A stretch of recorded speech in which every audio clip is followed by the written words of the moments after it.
Beirut کے وسطی حصے میں اسرائیلی طیاروں کی بمباری سے کثیر المنزلہ عمارت زمین بوس ہو گئی۔ الجزیرہ کا یہ بتانا ہے کہ ملبہ ہٹانے کا کام جاری ہے، جانی نقصان کا بھی خدشہ ہے۔ اسرائیل نے پہلے بھی اس عمارت کو نشانہ بنایا تھا۔ الجزیرہ کا یہ بتانا ہے کہ بیروت کے وسطی حصے میں اسرائیلی طیاروں کی یہ بمباری ہوئی، بمباری سے کثیر المنزلہ عمارت زمین بوس ہو گئی۔ ملبہ ہٹانے کا کام بھی جاری ہے، جبکہ جانی نقصان کا خدشہ بھی ظاہر کیا جا رہا ہے۔ اسرائیل نے پہلے بھی اس عمارت کو نشانہ بنایا تھا۔ آبنۂ ہرمز کی بندش کے باعث آسٹریلیا کو بھی ایندھن کی قلت کا خدشہ۔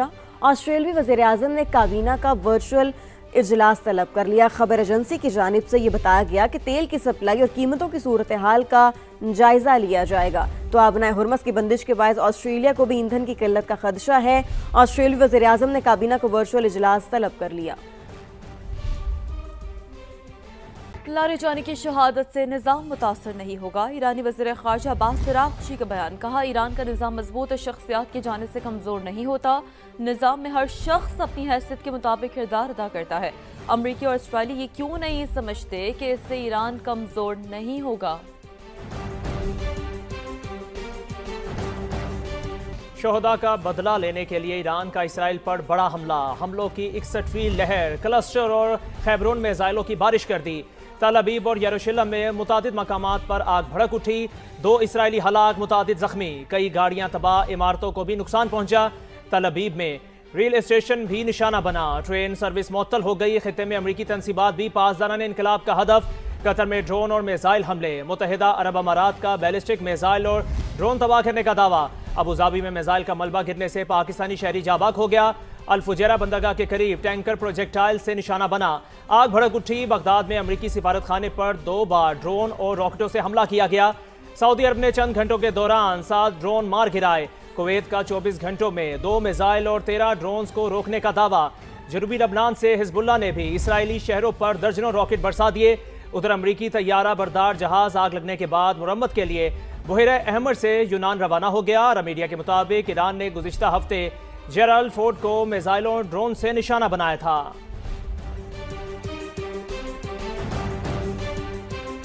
امریکہ اور اسرائیل کی ایران پر وحشیانہ بمباری جاری ہے، تہران سمیت متعدد علاقوں کو نشانہ بنایا گیا۔ امریکی سینٹرل کمانڈ کے مطابق ایران کے میزائل اہداف پر شدید بمباری کی گئی۔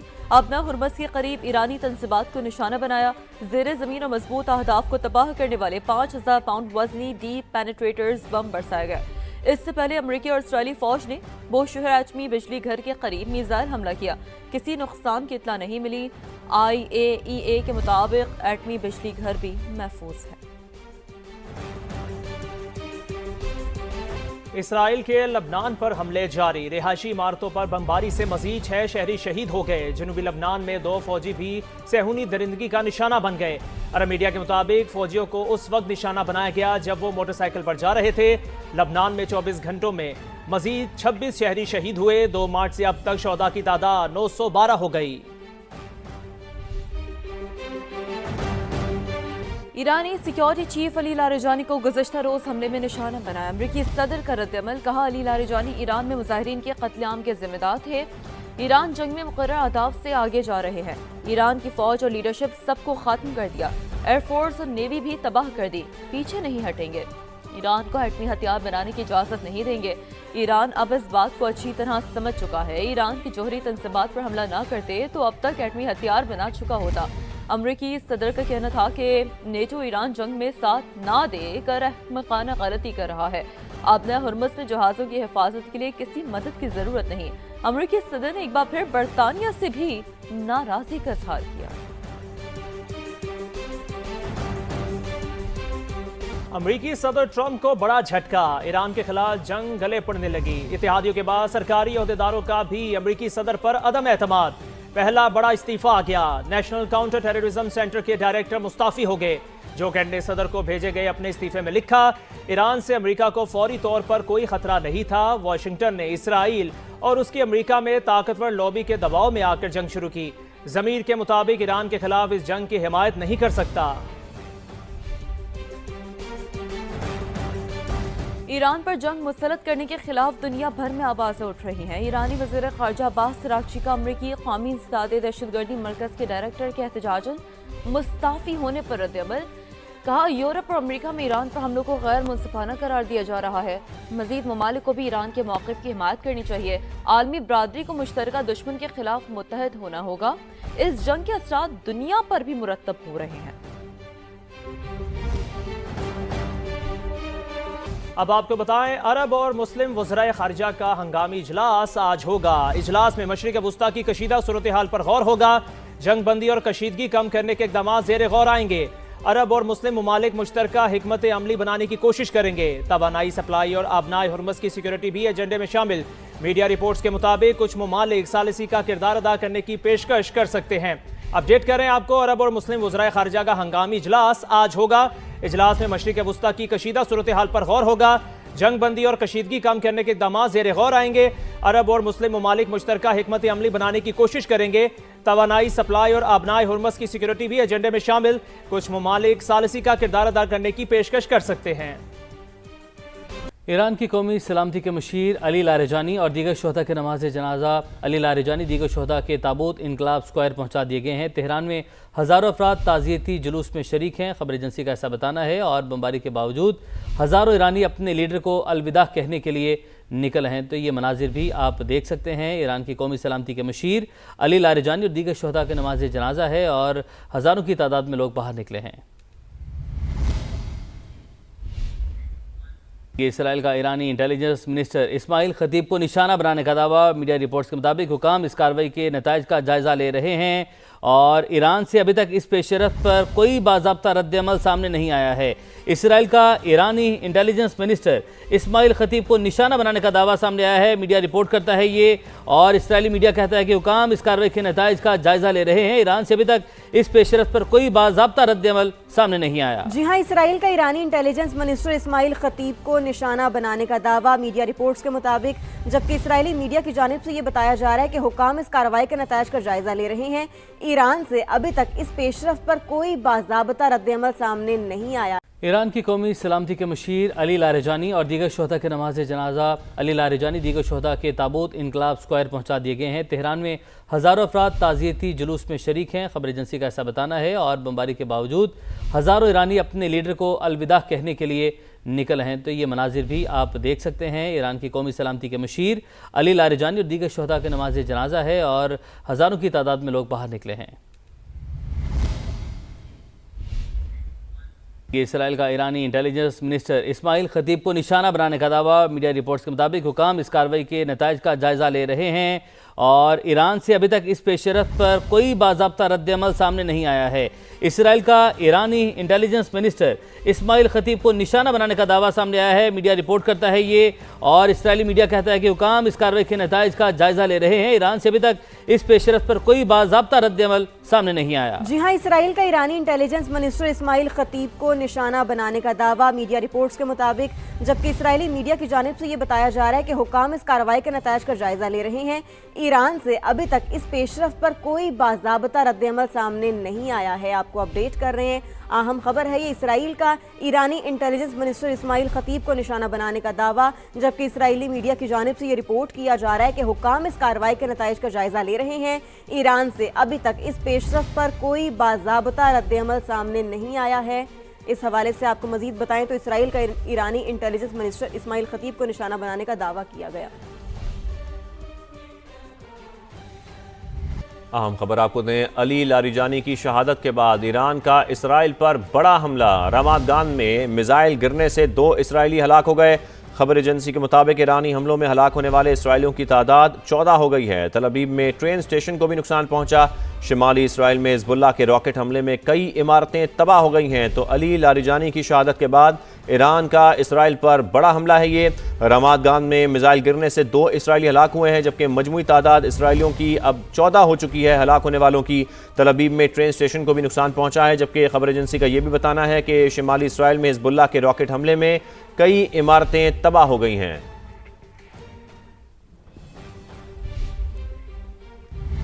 خبر یہ ہے کہ سعودی عرب نے 3 ڈرونز مزید مار گرائے۔ سعودی وزارت دفاع کی جانب سے ایسا بتایا گیا کہ مشرقی ریجن میں 2 حملوں کا سامنا کیا۔ پہلے حملے میں الخرج میں بیلسٹک میزائل تباہ کیا۔ میزائل کا ملبہ پرنس سلطان ایئر بیس کے قریب گرا۔ دوسرے مرحلے میں 3 ڈرونز فضا میں تباہ کیے۔ تو سعودی عرب نے مزید 3 ڈرونز مار گرائے. مشرقی ریجن میں 2 حملوں کا سامنا کیا، ایسا بتایا گیا ہے سعودی وزارت دفاع کی جانب سے. پہلے حملے میں الخرج میں بیلسٹک میزائل تباہ کیا. میزائل کا ملبہ پرنس سلطان ایئر بیس کے قریب گرا. دوسرے حملے میں 3 ڈرونز فضا میں ہی تباہ کیے.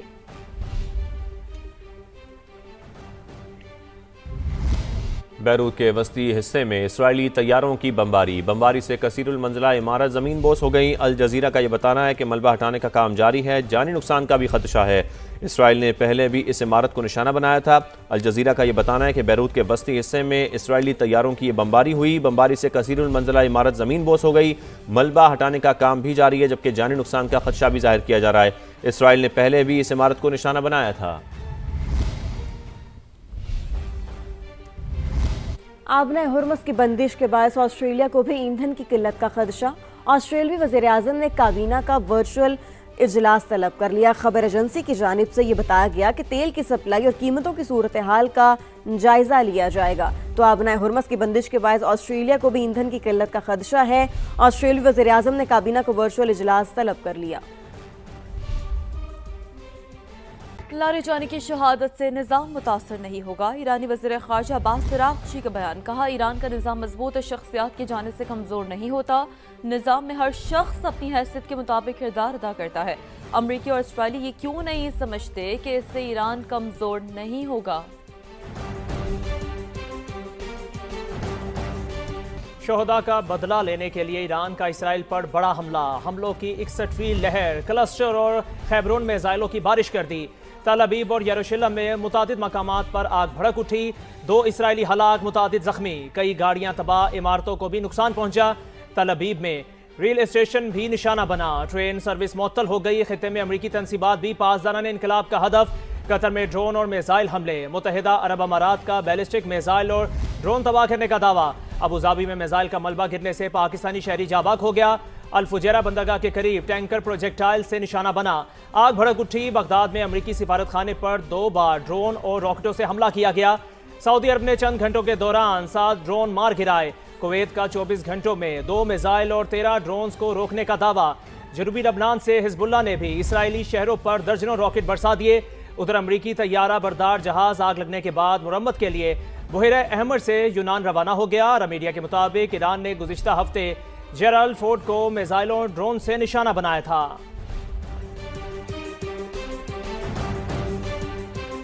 امریکہ اور اسرائیل کی ایران پر وحشیانہ بمباری جاری ہے. تہران سمیت متعدد علاقوں کو نشانہ بنایا گیا. امریکی سینٹرل کمانڈ کے مطابق ایران کے میزائل اہداف پر شدید بمباری کی گئی. آبنہ ہرمز کے قریب ایرانی تنصیبات کو نشانہ بنایا. زیر زمین اور مضبوط اہداف کو تباہ کرنے والے 5000 پاؤنڈ وزنی ڈیپ پینیٹریٹرز بم برسائے گئے. اس سے پہلے امریکی اور اسرائیلی فوج نے بوشہر ایٹمی بجلی گھر کے قریب میزائل حملہ کیا. کسی نقصان کی اطلاع نہیں ملی. IAEA کے مطابق ایٹمی بجلی گھر بھی محفوظ ہے. اسرائیل کے لبنان پر حملے جاری. رہائشی عمارتوں پر بمباری سے مزید 6 شہری شہید ہو گئے. جنوبی لبنان میں 2 فوجی بھی صہیونی درندگی کا نشانہ بن گئے. عرب میڈیا کے مطابق فوجیوں کو اس وقت نشانہ بنایا گیا جب وہ موٹر سائیکل پر جا رہے تھے. لبنان میں 24 گھنٹوں میں مزید 26 شہری شہید ہوئے. 2 مارچ سے اب تک شہداء کی تعداد 912 ہو گئی.